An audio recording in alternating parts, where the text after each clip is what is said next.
Now drawing a simple shape like this is kind of boring. Most things in the world have more than just one simple extrusion where you have things piled on top of each other. So if we wanted to make this thing more complicated, and we do because this is boring, what we need to do is start making another sketch.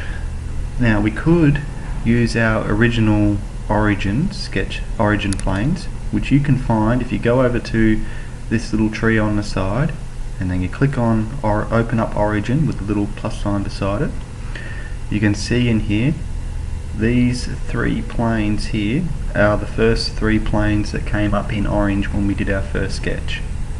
Now you can simply click on one of those and then start sketch to create a new sketch, or you can click on one of the faces of your shape like this and you can click start new sketch here, or you can click start new sketch here, or you can right click and go new sketch.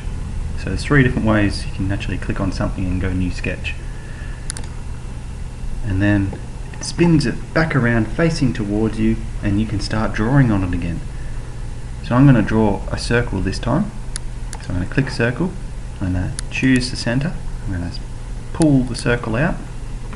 As you can see, it's green, so that circle, Inventor doesn't know how big it is and it doesn't know where it is.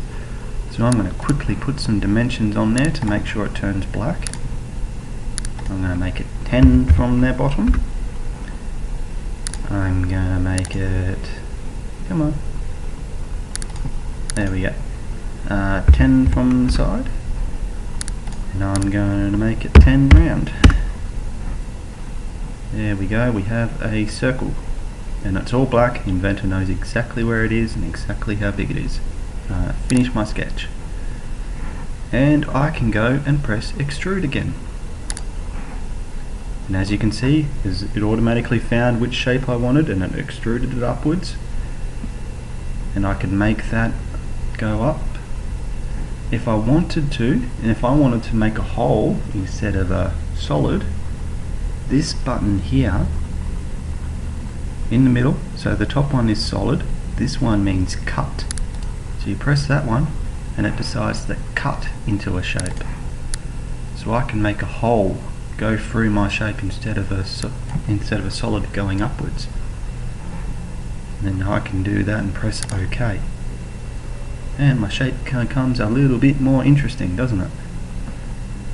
So that you can make a shape go up and extrude and add onto it, where you can make a shape go cut and extrude into and remove material from it, and you can use that to build probably 90% of shapes in the world.